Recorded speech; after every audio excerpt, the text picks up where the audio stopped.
UPSC के civil services नतायज का ऐलान हो गया है। कुल 829 उम्मीदवार कामयाब हुए हैं। प्रदीप सिंह ने टॉप किया है, जबकि जतिन किशोर ने दूसरी और प्रतिभा वर्मा ने तीसरी पोजीशन हासिल की है।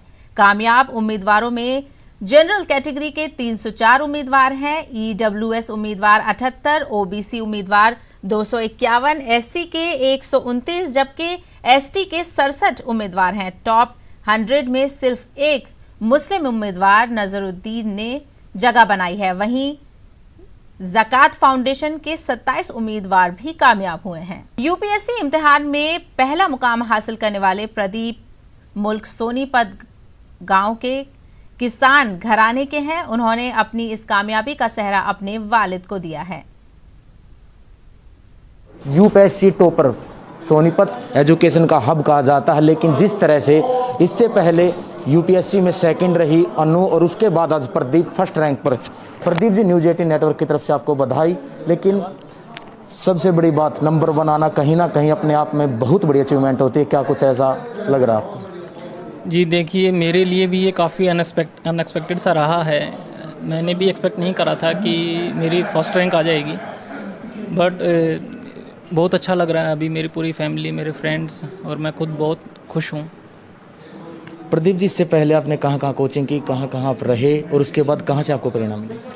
जी, कोचिंग का जब मैंने स्टार्ट करी थी काफ़ी पहले, तब मैंने कोचिंग करी थी। उसके बाद से मैं 4 साल मैंने इनकम टैक्स डिपार्टमेंट में काम करा है और उसके बाद मैंने यूपीएससी का एग्ज़ाम दिया और मेरे को लास्ट ईयर 260 रैंक मिली।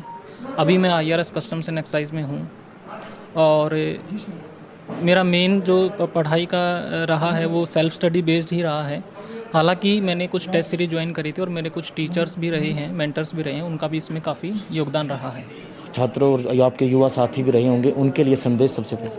जी, उनके लिए मेरा यही संदेश है कि मैं एक बहुत मॉडेस्ट से बैकग्राउंड से हूँ, तो अगर मैं ये कर सकता हूँ तो कोई भी कर सकता है। मैं उनके लिए यही संदेश देना चाहता हूँ कि अगर आपके अंदर जज्बा है, आप डिटर्मिनेशन से लगिए और अगर आप फोकस और कंसंट्रेशन से करेंगे तो आप को भी सफलता मिलेगी। अगर मैं कर सकता हूँ तो कोई भी कर सकता है। आपके पिताजी क्या करते हैं, आपका फैमिली बैकग्राउंड क्या है और प्रेरणा आपको उनकी तरफ से क्या कुछ मिली? जी देखिए, मेरे पिताजी एक किसान हैं और मेरी माताजी एक हाउसवाइफ हैं और मेरे पिताजी का इसमें सबसे अहम योगदान रहा है मेरी सक्सेस में। उन्होंने मुझे मोटिवेट करा है हर कदम पर। जब भी मुझे ऐसा फील हुआ कि मैं नहीं कर पाऊँगा तो वो मेरे लिए सबसे ज़्यादा प्रेरणा स्रोत रहे हैं।